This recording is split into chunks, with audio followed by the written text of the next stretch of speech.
વિદ્યાર્થી મિત્રો, chapter number 1 થી 3 આપણે આગળના ક્લાસમાં ભણી લીધા છે. આજે આપણે ચેપ્ટર નંબર 4 જેનું નામ છે રવિશંકર મહારાજ. વિદ્યાર્થી મિત્રો, ઈશ્વરે દરેકને એક જીવન આપ્યું છે. એ જીવનને માણસ કેવી રીતે જીવે છે, એનું જીવન, એની જીવવાની રીત છે એ માણસને યાદગાર બનાવે છે. આયુષ્ય તો ફક્ત 100 ની અંદર જ છે બધાનું. કોઈનું 90 વર્ષ વધીને કોઈનું 80 વર્ષ અને હવેના સમયમાં તો 70 વર્ષ. પણ એ 70 વર્ષ તમે કઈ રીતે જીવો છો એ તમને યાદગાર બનાવે છે. જે લોકો છે 1933માં રવિશંકર મહારાજ છે એને ઘણા બધા વર્ષો થઈ ગયા છતાં પણ આજે માણસો તેને યાદ કરે છે, તેના દાખલાઓ અપાય છે અને આપણે ભણીએ પણ છીએ. તો આ બધું છે એ આપણા માટે એક દીપકનું કામ કરે છે, રસ્તો બતાવે છે કે આપણે જીવન કેવું જીવવું. બરાબર? બીજી બધી વાત છે આપણે આગળ કરીશું. સૌથી પહેલાં પાઠની શરૂઆત કરીએ અને લેખક જોઈ લઈએ તો તેમના લેખક છે ધીરુભાઈ પરીખ અને પાઠનો સાહિત્ય પ્રકાર જીવન ચરિત્ર. તેમના જીવન વિશે લખેલું છે એટલે જીવન ચરિત્ર. આપણે વાત કરેલી છે કે કોઈ પણ પાઠ હોય તો તેની બે વસ્તુ યાદ રાખવાની થાય. પહેલું તેમના લેખક અને બીજું તેનો સાહિત્ય પ્રકાર. સૌથી પહેલા ધીરુભાઈ પરીખના જીવન વિશે થોડી માહિતી મેળવીએ તો તેમનો જન્મ 31/8/1933માં થયો. ધીરુભાઈ ઈશ્વરલાલ પરીખનો જન્મ વિરમ ગામમાં થયો હતો. જુદી જુદી શિક્ષણ સંસ્થાઓમાં તેમણે ભાષા સાહિત્યના વિદ્વાન અધ્યાપક તરીકે પોતાની સેવાઓ આપી છે. કવિતા, વિવેચન, અનુવાદ તેમજ સંપાદન એનામાં રસના ક્ષેત્રો છે. કુમાર તેમજ કવિલોક જેવા પ્રતિષ્ઠિત સામયિકોના તેઓ તંત્રી છે. છપ્પા સંગ્રહ, અંક પચીસી તેમજ હાઇકુ સંગ્રહ આવ્યા પણ તેમના નોંધપાત્ર પ્રકાશનો છે. તેમણે શિક્ષણ ખાતામાં કામ કરેલું છે અને ઘણા બધા કાવ્ય સંગ્રહો તેમજ એમના નોંધપાત્ર પ્રકાશનો પણ રહેલા છે. વાત કરીએ પાઠ વિશે તો પ્રસ્તુત કૃતિ દ્વારા લેખકે રવિશંકર મહારાજના જીવન કાર્યને રસરતી શૈલીમાં રજૂ કર્યું છે. ખૂબ રસ આવે એવી શૈલીમાં અહીંયા આપણને તેમનું જીવન છે તે બતાવ્યું છે. મહારાજના સાદગી અને સેવાના અનેક પ્રસંગો આપણા જીવન માટે પ્રેરણાદાયી બને છે. રવિશંકર મહારાજના જીવનમાં જે જે પ્રસંગો બન્યા તેમાં તેની સાદગી અને આપણને પ્રેરણા મળે એવા પ્રસંગો છે જે આજે આપણે ભણવાના છે. ચાલો પાઠની શરૂઆત કરીએ. પેજ નંબર 14 પર તમારું ચેપ્ટર આવેલું છે. પાઠ્યપુસ્તક સાથે રાખવું. મહારાજ અને વળી સેવક. મહારાજ એટલે તો મોટા રાજા. આપણે જોઈએ તો મહારાજ કોને કહેવાય તો સીધી જ રીત છે કે ભાઈ મહારાજ એટલે રાજા. રવિશંકર મહારાજ છે એ તો સેવક છે. પાઠની શરૂઆતમાં જ કહે છે મહારાજ અને વળી સેવક. મહારાજ એટલે રાજા અને એ પણ પાછા સેવક. મહારાજ એટલે તો મોટા રાજા થાય. મોટો રાજા તો સેવા કરાવે, કરે. હા, પણ આ મહારાજ તો રાજ વિનાના મહારાજ. નવાઈ લાગે છે ને કે રાજ વિનાના તે વળી મહારાજ હોય. હા, આ નવાઈ પમાડે તેવી પણ ખરી વાત છે. લોકોના હૃદય પર જેમની સત્તા ચાલે છે એવા છે આ મહારાજ. ખૂબ જ સરસ વાત કરી છે પાઠની શરૂઆતમાં જ કે રવિશંકર મહારાજ, તેમના નામની પાછળ મહારાજ વપરાયેલું છે. મહારાજા છે એમના જે રાજા છે એમને મહારાજા કહેવાય. બરાબર છે? તો મહારાજા છે એ ક્યારે પણ કામ કરે નહીં, એ તો બીજા આગળ કરાવે. તો આ રવિશંકર મહારાજ તો એવા છે કે તેમણે પોતાના જીવનમાં બીજા આગળથી કામ કરાવ્યું નથી પણ પોતે બીજાની સેવા કરી છે, બીજાના કાર્યો કર્યા છે. તો આ એક નવાઈ લાગે એવી વાત છે. આ મહારાજાને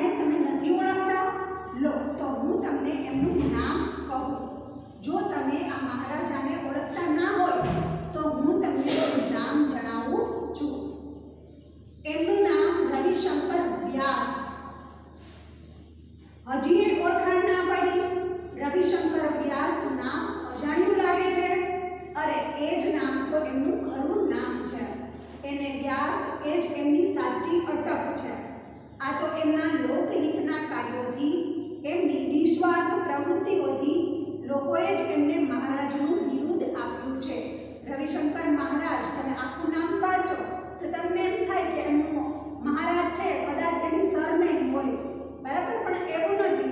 રવિશંકર વ્યાસ, વ્યાસ એમની અટક છે, એમની સરનેમ છે. પણ મહારાજ એ બિરુદ કોણે આપેલું છે? તો કે જેટલા લોકોની સેવા મદદ રવિશંકર મહારાજે કરેલી છે એ લોકોએ તેને મહારાજનું બિરુદ આપેલું છે. આમ એ મહારાજ તરીકે પ્રસિદ્ધ થયા. આ મહારાજ એટલે ગુજરાતના મૂક સેવક. મૂક એટલે મૂંગા, જે પોતાના કાર્યો છે એ પોતાના મોઢેથી બોલતા નથી, એવા મૂક સેવક, એકદમ મૂંગા સેવક છે. લોકો એમને રવિશંકર દાદા પણ કહેતા. રવિશંકર મહારાજનો જન્મ સંવત 1940ના મહા મહિનાની વદ ચૌદશના દિવસે એટલે કે મહાશિવરાત્રિના રોજ થયો હતો. ઈસવીસન 1884ના ફેબ્રુઆરી મહિનાની 25મી તારીખે ખેડા જિલ્લાનું રઢુ ગામે જન્મેલા રવિશંકરના પિતાશ્રીનું નામ શિવરામભાઈ અને માતુશ્રીનું નામ નાથીબા હતું. આ વસ્તુ તમારે યાદ રાખવાની છે કે રવિશંકર મહારાજના પિતાનું નામ શું હતું? તો કે શિવરામભાઈ અને માતાનું નામ નાથીબા. પિતાજી પાસેથી જીવનમાં સારી ટેવો કેળવવાનું અને માતા પાસેથી ખૂબ સાચવીને ખાવાની આરોગ્યની ચાવીનું શિક્ષણ એ બાળપણથી જ પામ્યા હતા. પિતા પાસેથી કયું કામ શીખ્યું હતું? તો પિતા પાસેથી તેણે સારી ટેવો, આપણે જોતા હોય કે જે ઘરમાં પિતા એટલે કે પપ્પા છે તેમને તમાકુનું માવાનું વ્યસન હોય તો મોટા થઈ અને બાળકો છે એ વસ્તુ અપનાવે છે. શા માટે? તો કે એણે નાનપણથી જોયું છે પપ્પાને માવો ખાતા, તમાકુ ખાતા, તો એ વસ્તુ એને ખાતા જરાય નવાઈ લાગતી નથી. જ્યારે સારી ટેવ, જે ઘરમાં સવારમાં ઉઠી અને પૂજાપાઠ થાય છે એ બાળક મોટું થાય છે તો એ ટેવને અપનાવે છે. શા માટે? કારણ કે તે નાનપણથી આ જ વસ્તુ જોતો આવે છે.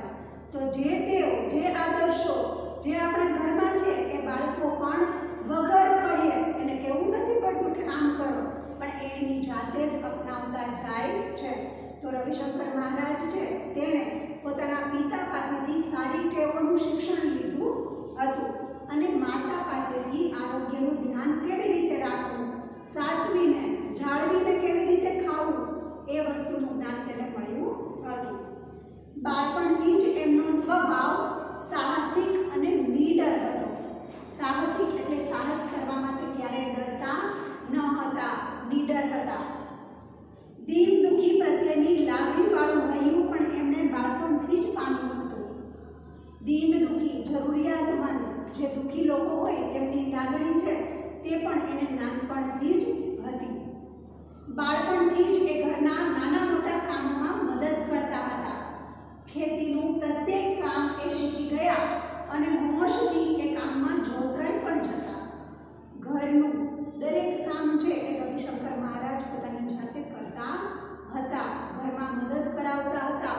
સાથે સાથે ખેતીનું કામ પણ શીખ્યા હતા અને એ પણ તેમણે સંભાળી લીધું હતું. કોઈ પણ કામમાં એમને શરમ, સંકોચ અને નાનપ નહીં.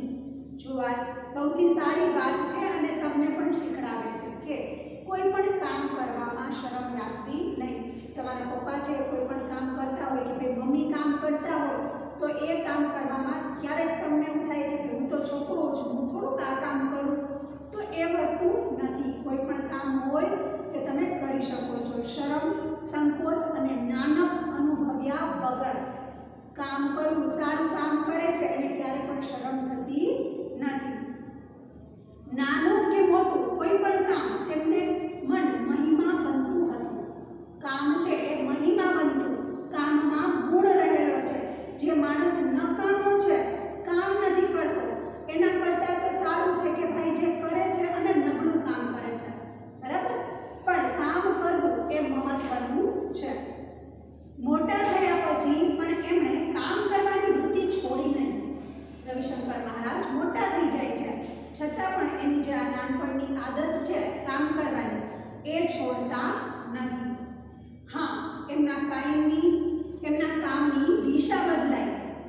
મહાત્મા ગાંધીના પરિચયમાં આવ્યા પછી એમણે અનેક કામો ઉપાડી લીધા. મોટા થયા પછી નાના હતા ત્યારે શું કામ કરતા હતા? તો કે ઘરના કામમાં મદદ કરતા હતા અને ખેતી સંભાળેલી હતી. હવે તેઓ મોટા થાય છે એટલે તેમના કામની દિશા છે એ બદલાઈ જાય છે. તેઓ મહાત્મા ગાંધીને મળે છે, તેમના પરિચયમાં આવે છે અને ઘણા બધા કામો છે એ ઉપાડી લે છે. ઉપાડી લેવા એટલે એ કામની જવાબદારી લઈ લે છે. એ જે કામ ઉપાડે તેમાં દિલ દઈ અને જોડાઈ જાય. દિલ દઈને કામ કરવું એટલે મન દઈને ખૂબ જ ધ્યાન રાખી અને કામ કરવું. મહાત્મા ગાંધીએ તો કહેલું પણ ખરું કે બસ મહારાજની આ જ ખૂબી છે. તેમને જે કામ સોંપો તેમાં એ પોતાનો આત્મા રેડી દે છે. કામ કરીએ તો કામ કરવાના પણ પ્રકારો હોય. અમુક કામ છે આપણે કરવા ખાતર કરી નાખતા હોય અને અમુક કામ છે આપણે મન દઈને ધ્યાન દઈને પૂરી લગનથી કરતા હોય. તો ગાંધી બાપુ છે એ રવિશંકર મહારાજ વિશે કહે છે કે મહારાજની આ જ ખૂબી છે કે કોઈ પણ કામ આપો એમને તો એ કામમાં પોતાનો આત્મા રેડી દે છે. કરવા ખાતર જે કામ કરે છે એ કામની ક્યારે પણ કિંમત થતી નથી.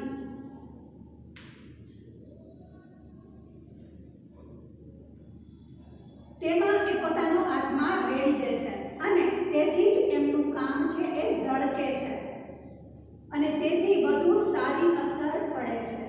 તેમનું રવિશંકર મહારાજનું કામ છે એ સારું શા માટે દેખાય છે?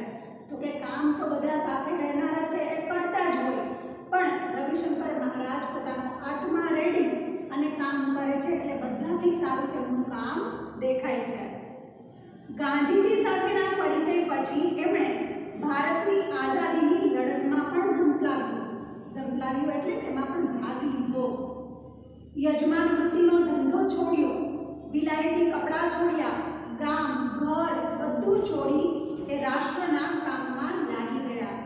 રવિશંકર મહારાજ છે તે પોતાના પર્સનલ જે કંઈ કામકાજ હતા, યજમાન વૃત્તિ હતી, ત્યાર પછી પોતાના જે કામ હતા એ છોડી અને વિલાયતી કપડાં, ત્યારે એ સમયમાં છે ગાંધી બાપુએ વિરોધ કરેલો અને કરાવેલો પણ ખરો કે સ્વદેશી અપનાવો, આવો નિયમ બહાર પાડ્યો કે વિદેશની કોઈ વસ્તુ વાપરવી નહીં, સ્વદેશી અપનાવો. તો તેમાં પણ રવિશંકર મહારાજ જોડાયા હતા અને વિલાયતી કપડાં, વિલાયતી એટલે પરદેશી, તેનો ત્યાગ કર્યો હતો.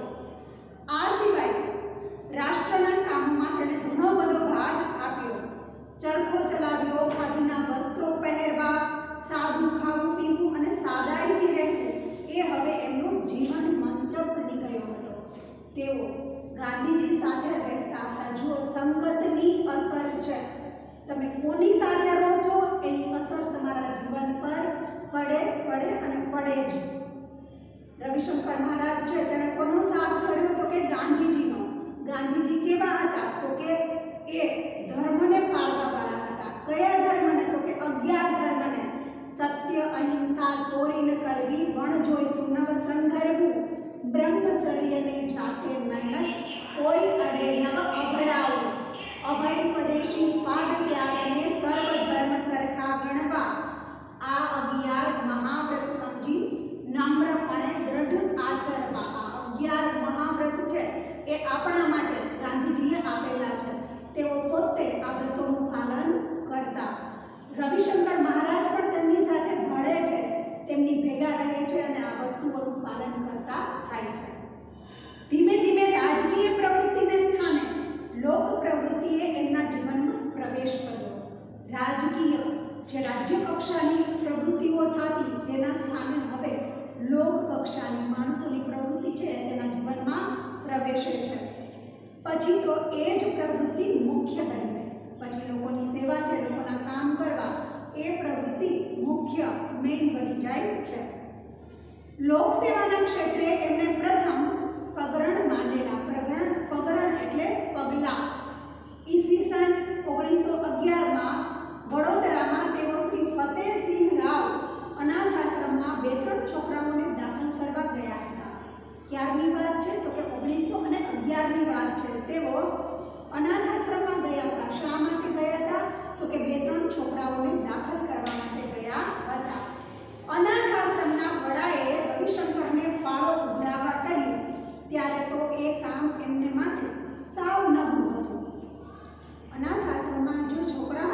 તેઓએ કહ્યું કે તમે જે ફાળો ઉઘરાવો, પણ એ કામ તેમના માટે ત્યારે સાવ નવું હતું, તેણે ક્યારે પણ કરેલું ન હતું. પણ એમણે આ કામ માથે ઉપાડી લીધું. માથે ઉપાડી લેવું એટલે એ કામની જવાબદારી લેવી. આ કામ છે તે માથે ઉપાડે છે, આ કામની જવાબદારી લઈ લે છે. ઘેર ઘેર ફરીને એમણે એ આશ્રમ માટે ઠીક રકમ એકઠી કરી. ઠીક એટલે થોડી ઘણી.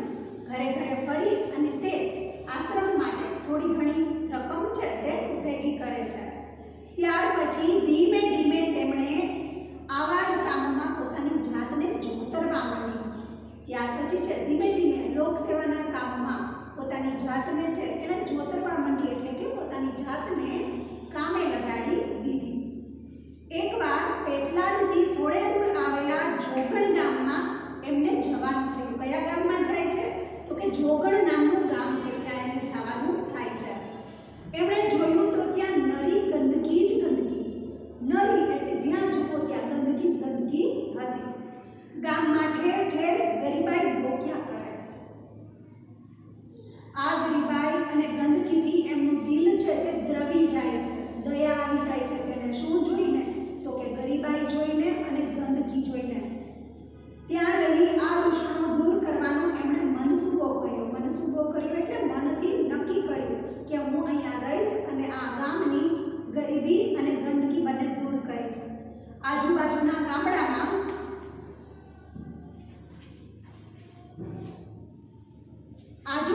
ગામડામાં પણ એ જ પરિસ્થિતિ હતી. મહારાજ તો ગામડે ગામડે ફરવા લાગ્યા. દિવસમાં એકવાર બપોરે કોઈ ગામડામાંથી થોડા દાળ ચોખા મેળવી ખીચડી રાંધી ખાય અને પછી એમની યાત્રા શરૂ થાય. લોકોની ગંદકી દૂર કરવા માટે, લોકોના જીવન સુધારવા માટે, તેમની ગરીબી દૂર કરવા માટે તે ગામડે ગામડે ફરે છે અને બપોરે જે દાળ ચોખા મળે તે જમી લે છે. પાણી પીવા માટે સાથે દોરી અને લોટો રાખે. પહેલાનો સમય હતો જ્યારે નળથી પાણી ના આવતા. જ્યાં પાણી પીવું હોય ત્યાં શું ગોતવું પડે? તો કે કૂવો ગોતવો પડે. હવે ખાલી લોટો હોય તો એ પાણી કઈ રીતે પી શકે? એટલે લોટો અને દોરી આ બે વસ્તુ સાથે રાખતા, એટલે જ્યાં તેમને પાણી પીવું હોય તો કૂવામાંથી પાણી પી શકે. ગામની ભાગોળે પ્રથમ નાઈ ધોઈ લે, પછી એ ગામમાં પ્રવેશે. આ યાત્રામાં 2-3 વખત દોરી ખોવાઈ ગઈ. આથી એમણે દોરી સાથે રાખવાનું માંડી વાળ્યું. હવે એમણે એવો નિયમ લીધો કે બપોરે જમ્યા પછી પાણી પીવું, પછી 24 કલાક સુધી પાણી પીવું નહીં. આમ ઓછામાં ઓછી જરૂરિયાત વડે એમણે સેવા આરંભી દીધી. હમણાં જ આપણે વાત કરીને કે ભાઈ દોરી જ ના હોય, ફક્ત લોટો જ હોય તો પાણી કઈ રીતે પી શકે. તો રવિશંકર મહારાજને આ અનુભવ પણ થયો. તેઓ ગામડે ગામડે જાય છે અને 2-3 વખત પોતાની દોરી છે તે ખોવાઈ જાય છે. તરસ લાગે છે, પાણી પીવા માટે જુએ છે પણ લોટાથી પાણી પી શકાય નહીં. તો આ પરિસ્થિતિ માટે તેઓ એવો નિર્ણય કરે છે કે બપોરે જમ્યા પછી એક જ વાર પાણી પીવું, ત્યાર પછી પાણી પીવું નહીં. તેઓ પોતાની સાથે લોટો અને દોરી રાખવાનું પણ બંધ કરી દે છે. તો આ સેવા છે એ એમના માટે ખૂબ મહત્વ ધરાવે છે કે લોકો માટે તેઓ પોતાનું ખાવા પીવાનું પણ બંધ કરી શકે છે. એકવાર એમને સંદેશો મળ્યો કે કણભા નામના ગામમાં કોઈ વેપારીના ઘીના 2 ડબ્બા ચોરાઈ ગયા છે.